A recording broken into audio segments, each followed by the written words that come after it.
할렐루야. 새벽에 뵈니까 너무나도 좋고요. 어제 저녁에 여러분의 표정을 보면서 제가 너무 많은 은혜를 받았습니다.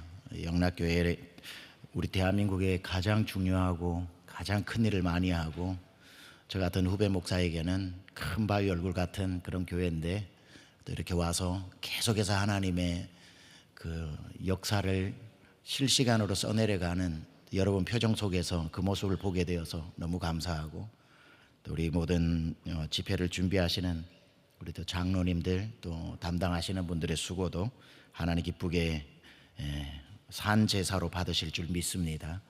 여러분, 어둠 속에 부르는 찬송은 역사가 있기 때문에 어둠 속에 울지 말고 찬송하면 옥문이 열리고 하나님께서 건져내실 뿐 아니라 옥 옆에 있는 같이 묶인 사람들의 착고도 풀어지고, 그리고 여러분을 힘들게 하고 가두었던 사람도 회심하여 구원받게 되는 역사 있는 줄 믿습니다.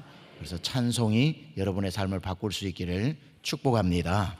제가 왜 이렇게 이 얘기를 간단하게 말씀드리냐면, 제가 집회나 부흥회를 다니면서 이런 적은 한 번도 없었는데, 원래 오늘 제가 보낸 줄 알았는데 못 보냈던 좀 그게 있어서 오늘 아침에는 다른 설교를 해야 될 것 같습니다. 목사님 괜찮겠습니까? 제가 전달된 줄 알고 했는데 애초에는 이걸 보냈지만 묵상하는 가운데 하나님이 주신 게 있어서 업데이트를 제가 한 줄 알았는데 미처 못했는데, 여러분 잘 아시는 내용이라서 그 말씀 가지고 말씀 준비하도록 하겠습니다. 제가 여러분하고 나누고 싶은 말씀은 그냥 귀로만 들으셔도 될 것 같습니다. 요한복음 14장 1절에서 6절인데요. 너희는 마음에 근심하지 말라. 하나님을 믿으니 또 나를 믿으라. 내 아버지 집에 거할 곳이 많도다. 그렇지 않으면 너희에게 일렀으리라. 내가 너희를 위하여 거처를 예비하러 가노니 가서 너희를 위하여 거처를 예비하면 내가 다시 와서 너희를 내게로 영접하여 나 있는 곳에 너희도 있게 하리라.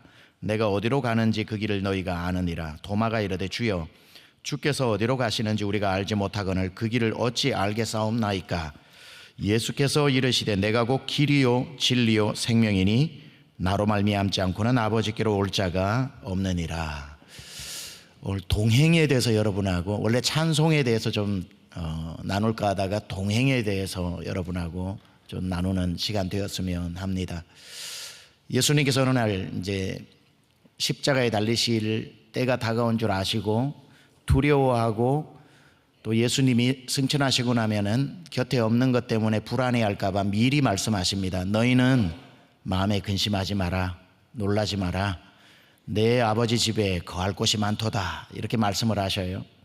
그리고는 내가 너희 처소를 예비하러 하늘나라로 올라가는 거니까 너희의 처소를 예비하면 내가 다시 와서 너희를 나 있는 곳 천국으로 데려가리라. 내가 어디로 가는지 너희가 아느니라. 이렇게 말씀을 하시죠. 의심 많았던 도마가 질문을 합니다. 여러분, 질문도 한 가지 잘하면 역사에 남는 대답이 나옵니다. 예수께서 어디로 가는지 우리가 알지 못하는데 그 길을 따라가기는 어떻게 따라가겠습니까? 했을 때 예수님 말씀하시죠. 내가 길이다 진리다 생명이다.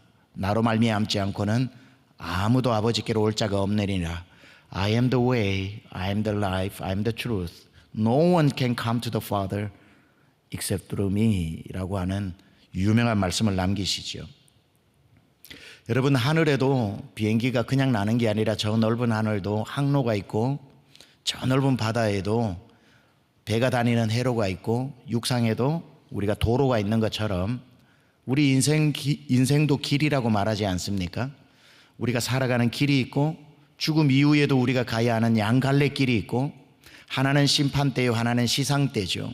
한 번 죽는 것은 사람에게 정한 것이지만 그 이후에 심판이 있다고 히브리서 9장 27절에 말씀하실 때에 이 땅에서 예수님을 믿고 이 죽음이라고 하는 문을 열고 들어가면 양갈래 길이 있는데, 주님을 믿지 않는 영혼은 심판대로 가서 두 번째 사망 언도를 받고 영원한 불못에 들어가는 것이고, 우리는 심판대가 아니라 시상대로 가서 이 세상 주를 위해 살다 흘린 눈물을 다 닦아주시면서 영광의 면류관 씌워주시는 것이기 때문에 이 땅에서 우리가 믿음의 길을 걷고 죽음 이후에도 영생의 길로 들어갈 수 있는 여러분 모두 되기를 축원합니다.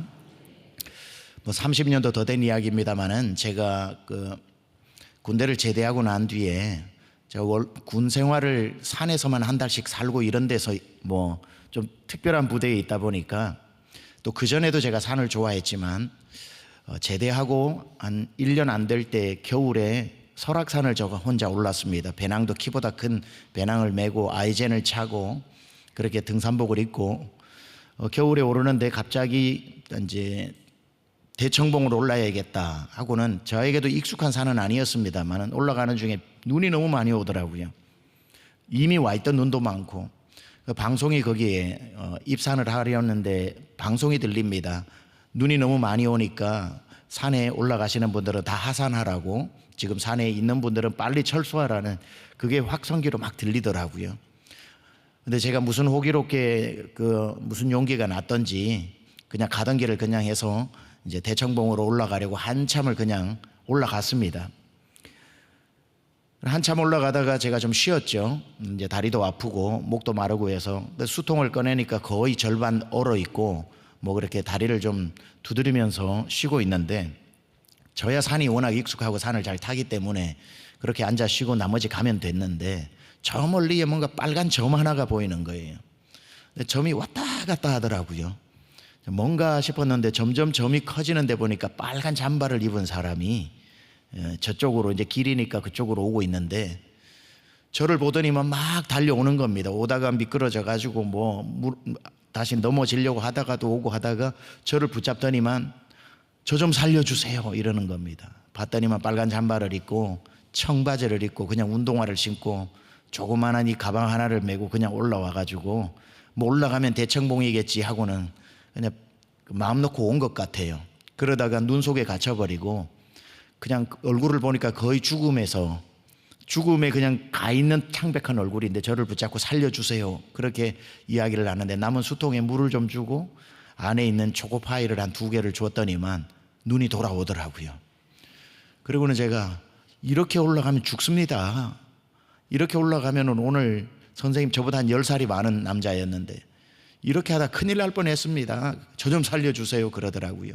같이 내려가기에는 너무 많이 올라왔고 대청봉 쪽이 더 가까워가지고 갑시다 그러고는 제가 이제 그분을 데리고, 그분은 제 뒤에 배낭을 잡고 이제 막 질질 끌려오다시피 그렇게 올라갔습니다. 저에게 여유분이 있어가지고 아이젠을 신발에 묶어주고 난 뒤에 올라가서 산 능성이에 바람이 얼마나 불던지 그 능선을 타고 올라가서 대청봉 산장에 도착하니까 밤이 이미 되었죠.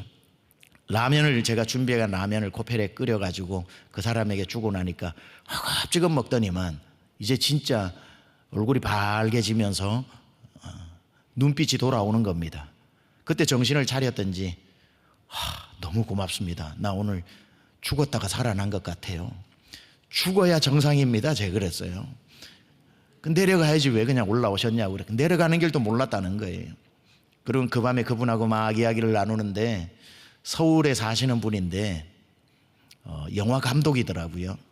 그러면서 작품을 좀 구상하려고 이렇게 왔다가 그 낭패를 당했다는 거죠. 그래서 내일 다시 왔던 길로 못 내려가니까 우리 한계령으로 내려가면 바로 가까우니까 거기에서 서울 가는 버스 히치하이킹해서 이렇게 가든지 차 타고 가시는 걸로 하자고, 그렇게 해가지고 하룻밤 자고 난 뒤에 한계령으로 내려왔는데 그분이 거기에서 저랑 헤어지지 않고, 저는 속초로 내려가야 되는데 그분은 서울로 가야 되는데 저를 붙잡고 서울로 가자는 거예요.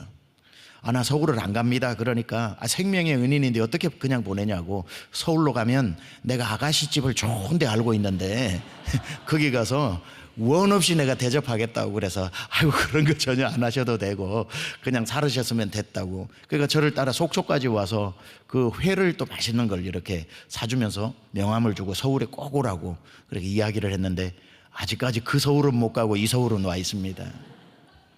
자, 그날 그 산에서 그 사람이 저를 만나서 살아났죠. 그 사람에게 있어서 저는 지도도 아니고 그 골목골목 산에 올라가는 골목마다 붙어있는 이정표도 아니고 그 사람에게만큼은 제가 길이었습니다. 길을 만난 거예요. 그분은 저를 만나고는 이정표를 안 봤어요. 저를 보고는 지도를 펴지 않고 저 붙잡고 그냥 왔거든요. 그러니 대청봉 갔고 먹었고 살아났고. 혹시 그분 영락교에 계시지는 않겠죠? 저는 길을 찾아가고 저는 그 길을 가야 되지만 그분에게 있어서 저는 길이었던 거죠. 마찬가지입니다. 도마가 묻죠. 그 길을 우리가 모르는데 우리가 어떻게 그 길을 가겠습니까? 라고 얘기했을 때 우리 예수님이 도마를 향해서 하신 말씀이 뭐냐면, 야, 내가 길을 잘 안다, 내가 길을 잘 정확히 알고 있다 말씀 아니하시고 도마에게 하신 말씀이 내가 길이다 이렇게 말씀하셔요. 너 나 만났으면 길 찾은 거야. 너 날 만나면 이미 정상에 오른 거야. 너 나 만났으면 이미 넌 살아난 거야, 이 말이죠. 나 따라와, 내가 길 잘 알아가 아니라, 여러분, 예수님을 믿는다는 것은 이제 여러분이 예수님 때문에 가야 할 길을 좀 더 잘 알게 되었다는 뜻이 아닙니다. 우리가 신앙생활을 할 때 어느 날 어느 순간 여러분 예수님 믿었죠. 예수님 믿는 그 시간에 여러분은 인생의 길을 다 만나버린 거예요. 목적지에 도착만 안 했지, 여러분은 목적지에 도착한 사람이나 다를 바 없는 것은 우리 인생의 길을 만났기 때문에, 길을 아는 분을 만난 게 아니라, 유진 피터슨이 이런 말을 했습니다. 그 길을 걸으라 라고 하는 그 책에서 예수님은 우리에게 길을 가르쳐 주시는 분이 아니라 그분 자체가 길이다, 이런 말을 했거든요. 그러니까 우리가 예수님을 만났으면 이제 여러분이 미래를 걱정하고 염려할 필요가 없는 것은 이미 여러분 인생의 답을 만난 거예요. 예수님과 함께 답을 찾아가는 게 아니에요. 예수님이 답이에요. 여러분이 만나야 할 인생의 목적이 예수님 자체예요. 예수님 만났으면 이미 여러분은 길을 만났다, 이 말이죠. 성 캐서린이 이런 말도 했습니다. 예수님은 산속에 나타나셔서 우리에게 정상으로 가는 길을 알려주는 이정표가 아닙니다. 예수님 자체가 길이기 때문에 예수님을 만나면 정상에 도착한 것이나 다름없습니다. 이렇게 말을 했습니다. 그래서 우리가 이런 말을 왕왕합니다. 한 해를 시작할 때도 이런 기도하죠. 예수님, 올 한 해 제가 어떻게 살아야 하는지 가르쳐 주세요. 올 한 해 제가 어떻게 되는지, 7월에 8월에 9월에 어떻게 되는지 주님 저의 앞길을 가르쳐 주세요라는 기도를 신년에 많이 합니다. 그런데 그 잘못된 기도입니다. 그 기도가 아예 틀렸다기보다는 더 정확한 기도는 뭐냐면 9월에 뭐가 있고 10월에 뭐가 있고 12월에 어떻게 되는지 제 길을 알려달라는 기도가 아니라 예수님 1년 내내 주님과 동행하게 해주세요. 이게 맞겠죠. 예수님과 동행하면 여러분은 9월에 뭔 일이 일어날지, 12월에 어떻게 될지, 내가 하는 사업이 어떻게 결론될지 궁금하겠지만 알 필요는 없습니다. 왜냐하면 동행만 하면 내 길은 그분이 다 알고 계시기 때문에. 그러니까 여러분이 어떤 사업 때문에, 어떤 문제 때문에 예수님과 거리 두기를 하고 멀어진다는 것은 정말 위험한 행동입니다. 내 길을 내가 한번 찾겠다고 진짜 길에서 멀어지면 여러분 길 잃어버리는 겁니다. 그래서 평생에 아무리 어려운 일을 만나고 급한 일을 만나도 그때일수록 길 대신 주님과 더 가까이 붙어 있어야 되고, 주님과 딱 붙어 동행을 하면 그분이 나의 길이시기 때문에 여러분의 갈 길 인도해 주실 줄 믿습니다. 나의 갈 길 다가도록 예수 인도하시니, 어려운 일 만날 때도 족하는 내 주시네. 나는 심히 고단하고 영혼 매우 갈하나 그래도 주님하고 같이 걸어가면 나의 앞에 반석에서 샘물 나게 하시네. 여러분 앞에 시마다 때마다 주님이 샘물을 터뜨려 마실 물을 주시고 나의 갈 길 주님 인도하시니 여러분 앞길을 염려하지 말고 주님께만 딱 붙어 동행하시기를 축원합니다. 여러분 인생을 산이라고 비교하기도 하고요. 그래서 제가 이번에 설교 중에 한 번은 산을 평지처럼 걸어라 라고 하는 설교도 있는데, 산을 넘는 것도 있고 광야를 지나는 것도 있는데 인생을 광야에 많이 비유를 하죠. 광야를 비유할 때 제가 달라스 텍사스에서 목회를 했습니다. 유학을 가서 공부도 거기서 하고 졸업을 하면서 교회도 개척해서 17년간 목회를 하고 한 21년을 살다가 왔는데, 저희 달라스에 같이 이웃에 목회하는 목사님 중에 이진희 목사님이라고 감리교 우리 목사님이 계시는데, 그분이 책을 많이 썼고 유대문학, 유대문화에 굉장히 전문가십니다. 그분이 광야를 읽다라고 하는 책을 썼어요. 광야를 읽다. 그 광야를 읽다에 이분은 많이 여러 번 유대 광야, 그 엔게디 광야를 다녀오고 책을 쓰고 하시는 분인데, 이런 말을 합니다.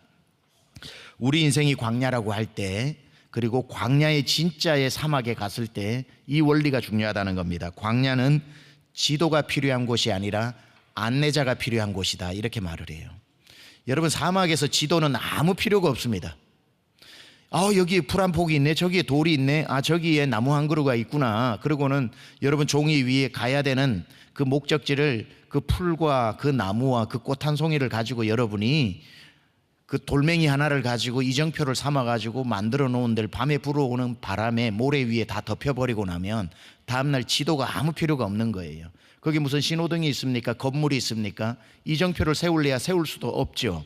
그러니까 광야에서는 지도가 필요한 게 아니라 그 광야를 눈 감고도 아는 안내자가 필요한 거죠.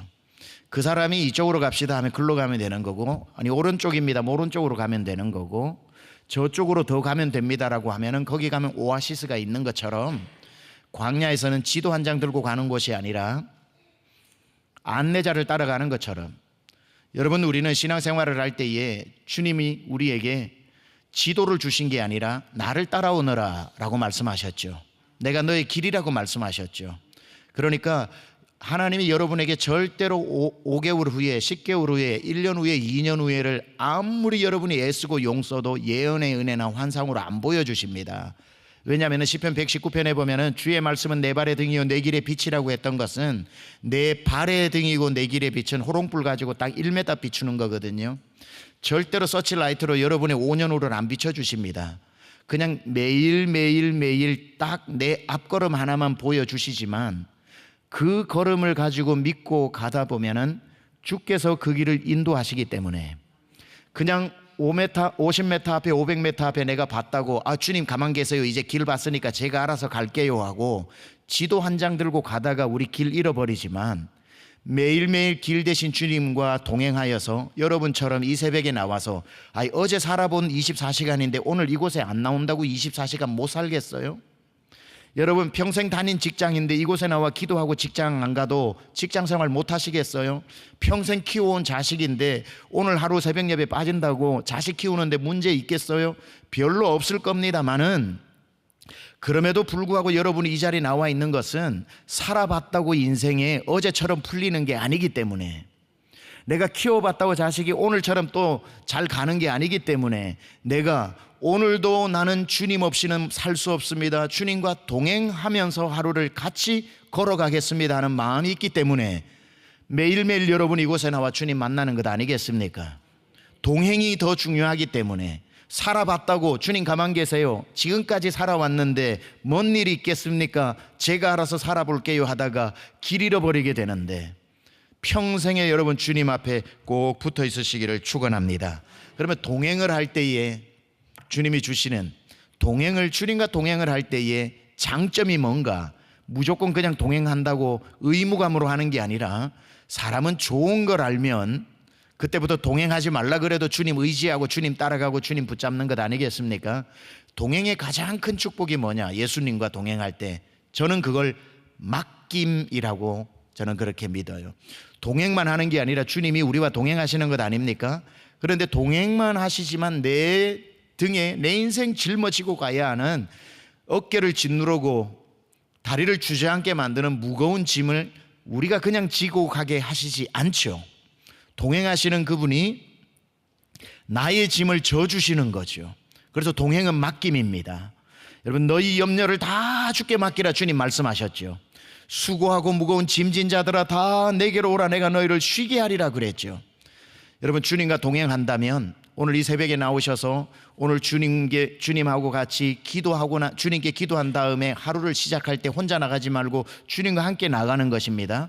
주님과 함께 나아갈 때에 여러분의 인생의 무거운 짐을 여러분이 또 짊어지고 나가지 마시고, 기꺼이 주님이 야 부담스럽다 하셨으면 우리도 못 맡기지만 너희 염려를 다 내게 맡기라고 하셨고 수고하고 무거운 짐진 자들아 다 내게로 오라고 말씀하셨기 때문에 여러분 주님과 동행할 때에 예수 믿으면서도 염려는 자기가 짊어지고 걱정은 자기가 짊어지고 살지 말고 기도하는 중에, 예배 나온 중에 기도하면서 주님께 다 맡기시기 바랍니다. 기꺼이 우리 인생의 짐을 주님께서 져주시기 때문에.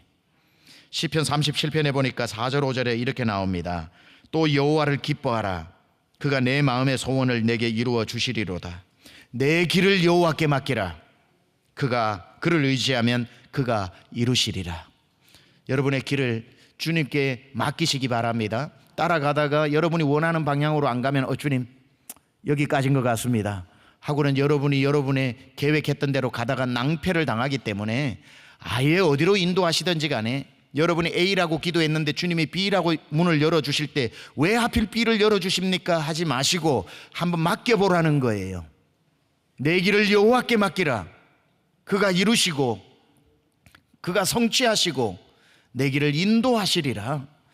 하나님 앞에 여러분 기도 충분히 했는데 여러분 앞에 펼쳐져 있는 일들은 주님이 길을 열어주시는 겁니다. 내가 원하는 길이든 기도했던 길이든 아니든 내가 기도를 했다면 그 다음에 일어나는 일은 하나님이 열어주시는 길입니다. 그때 불안하고 내가 원했던 길이 아닌데, 내가 원했던 바는 아닌데 라고 하지 마시고 그 길을 맡기라.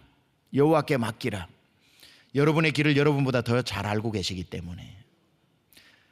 욥기 23편에 보면 욥이 주를 잘 섬긴 것뿐인데 엄청난 고난을 당하게 되죠. 육신의 질병도 없고 가족도 잃어버리고 재산 다 잃어버리고 아내도 도망을 가버리고 혼자 남아서 기와장을 가지고 잿더미에서 몸에 난 그 아픔 부위를 막 긁으면서 얼마나 고통했겠습니까? 하나님 앞에 부르짖어도 하나님의 침묵이 참 길어지고, 나는 평생 하나님을 예배했는데 하나님은 이 어려운 순간에 왜 나에게 숨소리도 안 들려주시고 왜 나에게 손 한 번 안 만져주시고, 주님 계시다라는 것을 한 번이라도 힌트라도 보여주셔야지 왜 내 인생의 길을 걸어가는데 하나님은 나 여기 있다 말씀도 안 해주시고 어떻게 이렇게 투명인간처럼 내 옆에 계시는가. 그래서 그가 이런 한숨을 쉽니다. 시편이 우리가 아는 욥기 23편에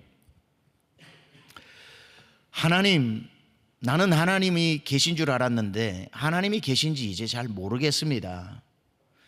앞에 계신다고 하나 보이지 않고 뒤에 계신다 하여 돌아보니 뒤에도 보이지 않고 왼쪽에서 일하신다 하나 느껴지지 않고 오른쪽으로 돌아가신다고 하나 오른쪽에도 잡히지 않는데, 앞에도 안 보이고 뒤에도 안 보이고 왼쪽 오른쪽도 안 보이는 하나님을 내가 계속 따라가야 합니까?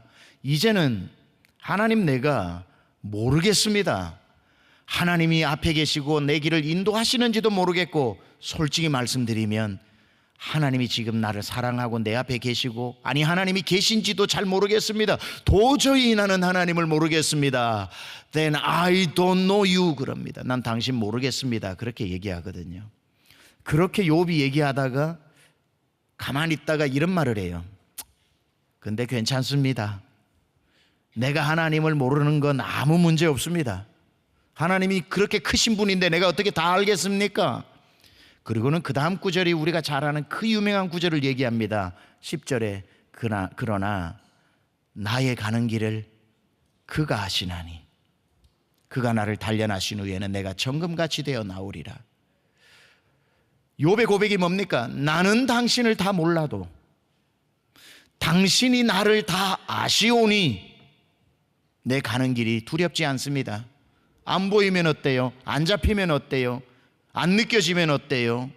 힌트 하나 없으면 어때요? 하나님은 어차피 크신 분인데, C.S. 루이스가 얘기했습니다. 나는 하나님을 다 모르기 때문에 믿는다 그랬어요.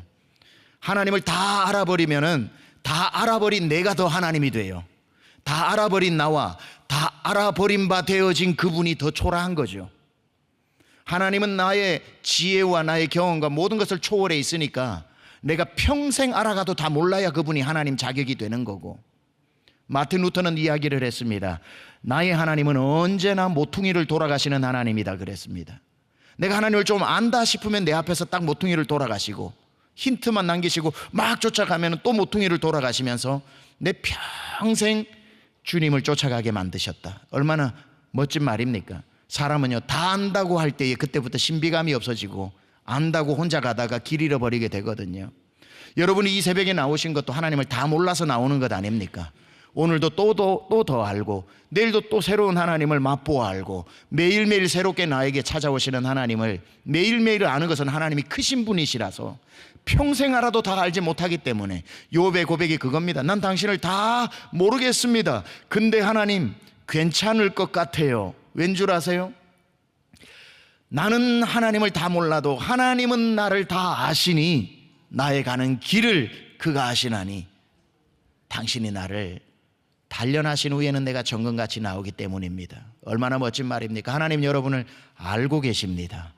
지금 이 자리에 왜 나왔는지도 알고 계시고, 오늘 하루 어떻게 살아야 하는지도 알고 계시고, 5년 후 10년 후 여러분 평생이 어떻게 되는지도 알고 계십니다. 하나님 아시면 되는 겁니다. 내가 다 몰라도 하나님 아시면 되는 겁니다. 그래서 하나님이 말씀하시는 거예요. 그러니 맡겨라. 믿고 맡겨라. 여러분, 하나님을 믿을 때에 믿는 것은 맡기는 건데, 그래서 저는 이런 찬양이 참 좋은 찬양이라고 생각을 합니다. 내 주여 뜻대로 행하시옵소서. 후렴이 뭐죠? 살든지 죽든지 뜻대로 하소서. 맡겨버리는 사람. 여러분, 맡기면 하나님이 책임져 주십니다. 여러분, 목욕탕 가면 목욕탕 앞에 카운터에 돈 낼 때 붙어있는 문구가 있죠. 맡기시지 않은 물건은 책임지지 않습니다. 멋진 말이에요. 하나님이 말씀하시는 거예요. 내가 네 인생 다 책임져 줄 수 있다마는 맡기는 자만 내가 책임져 준다. 나 의심하고 안 맡기는 사람까지 내가 책임져 주고 싶은 마음 눈꼽만큼도 없다. 너의 길을 여호와께 맡기라. 수고하고 무거운 짐진 자들아 와서 맡겨라. 내가 책임져 주마. 지금은 고인이 되셨지만 이효령 교수님이 쓴 책을 읽다가 제가 그분이 참 마음에 와닿는 그러한 글을 쓴 게 있습니다. 어릴 적 여러분, 저는 저희 집이 이제 시골의 집이고 어릴 적에는 초가집이었고 이러다 보니까 처맘이 치면 따뜻한 남쪽 나라에서 제비가 날아와서 새끼를 낳고 난 뒤에 제비 엄마 아빠가 다 날아다니면서 먹이고 키워가지고 차가운 바람 불기 전에 따뜻한 남쪽 나라로 5 식구가 날아간단 말이죠. 그런데 제비가 처마 밑에 이게 집을 짓고 있을 때에 아무도 그 제비를 잡아먹는 사람이 없습니다. 근데 사람이 신기한 건 이게 이효령 교수님의 이제 그 글에 나오는 내용이에요. 본인이 너무 지성에서 영성으로 회심하고 난 뒤에 느껴보면서 자기가 깨달은 거라고 얘기를 해요. 사람이 새를 잡아먹기 위해서 옛날에 엽총 가지고 산으로 가잖아요. 막 공기를 넣어가지고, 그러고 난 뒤에 꿩도 푹 날아오르면은 쏴서 잡아먹고, 비둘기도 쏴서 잡아먹고, 구워먹고 삶아먹고 볶아먹고 후라이드 반 양념 반 해서 먹고, 줄줄줄줄 참새 여기 달아가지고 내려오고 사이나 놓아가지고 꽁 잡고, 하여튼 날아다니는 새는 다 잡아먹는 게 사람인데, 마당에 뛰노는 닭도 뽑아가지고 먹는 게 사람인데, 신기한 건 왜 나 잡아먹으쇼 하고 처마 밑에 자기가 알아서 날아 들어온 제비는 안 잡아먹냐 이거예요. 그냥 아침에 하나 꺼내서 구워 먹고 저녁에 하나 꺼내서 삶아 먹고 내일 후라이드 해 먹고 하면 되는데, 오히려 떨어지면은 붕대 감아가지고 흥부처럼 다시 올려주고, 그리고는 가을 되면 또 바이바이 하고, 왜 나 잡아먹으쇼 하고 처마 밑으로 날아든 그 새는 안 잡아먹냐고요. 그 먼 산에까지 가서는 새 다 잡아먹으면서. 이유는 한 가지라는 거죠. 제비는 주인을 믿고 자기 가족을 맡겨버렸다는 거예요. 주인은 제비를 믿고 그 집 처마 밑에 날아들었다는 거지요. 시편 84편의 고라 자손이 얘기합니다. 주여 참새도 제 집을 짓고 새끼들 보금자리를 얻었나이다. 여호와의 궁정에서의 한날이 세상에서의 첫날보다 나은즉 내 하나님 나라의 문지기로 있는 것이 세상의 첫날보다 낫다고 이야기했던 것처럼, 여러분, 우리가 하나님을 멀리 해서 자꾸 예수 믿으면 이거 해라 그러지, 새벽 나오라 그러지, 산상기도 나오라 그러지, 뭐 하라 그러지, 특별헌금 하라 그러지, 봉사하라 그러지, 아이고 힘들어 죽겠어 하고 도망을 가서 멀리 날면 마귀가 딱 총을 쏴서 우는 사자처럼 삼킨 바 되겠지만, 여러분이 주님의 오늘 이 새벽처럼 처마 밑으로 주님 품으로 주 날개밑 내가 편안히 쉬네, 밤 깊고 비바람 불어와도 내 주님께서 날 지키시니 하면서 주의 처마 밑으로 믿고 날아든 사람을 우리 주님은 외면하지 아니하시고 지켜주시고 보호해 주시는 줄 믿습니다. 맡기지 않은 물건 책임지지 않는 목욕탕 주인처럼 맡기지 않은 문제는 주님이 해결해 주시지 않고 주님을 믿고 주님에게로 날아드는 그 제비의 믿음이라도 가지고 있어야 그 처마 밑에 날아든 그 믿음이 기특해서 그 집 주인이 이렇게 마음에 각오를 하는 거예요. 내 세상 새 다 잡아먹어도 너희는 안 잡아먹는다. 맡긴 자에게 주시는 주인의 보상 아니겠습니까? 제가 한 1년 전에 경산으로 가서 그 경산에 있는 큰 교회에 특별 새벽기도 집회를 며칠 인도를 했습니다.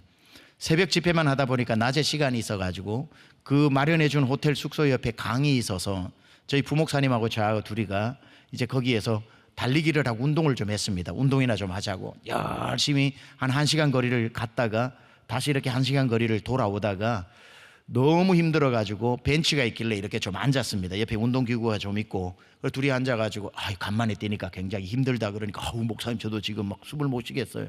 이렇게 앉아서 숨을 고르고 있는데 갑자기 어디서 제 눈에는 한 60대 중반 정도 되시는 남자분이 이렇게 걸어오시는데, 저희 벤치가 이제 한 3명이 앉을 수 있는데 2명이 저하고 저희 부목사님이 이렇게 앉았는데, 그 옆에 한 자리에 이분이 오시더니만 신발을 딱 벗고 지갑을 딱 꺼내서 놓고 핸드폰을 딱 꺼내서 놓고 자동차 키를 딱 해놓고 저 옆에 한참 옆에 있는 운동기구에 가서 턱걸이를 하고 이걸 하고 이걸 하면서 한참을 운동을 하는데, 시커멓게 생긴 사람 옆에 자기 전 재산을 놓고 한 번도 안 쳐다보는 거예요.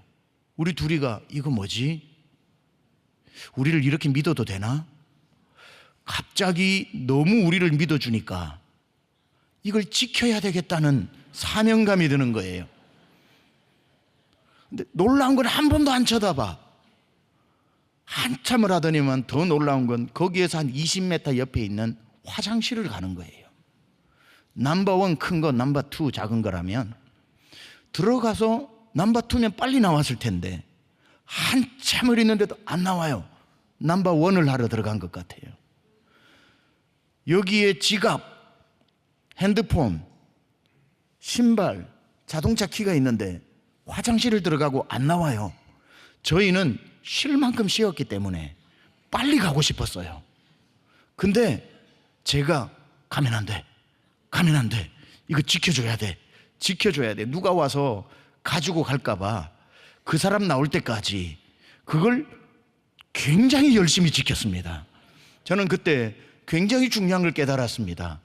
누가 믿고 옆에 놓을 때 없었던 책임감이 막 생겨가지고 그걸 마치 제 것처럼 지키고 있는 우리 둘을 보면서 너무 놀랬던 거죠. 야, 이게 믿음이란 참 놀라운 거구나.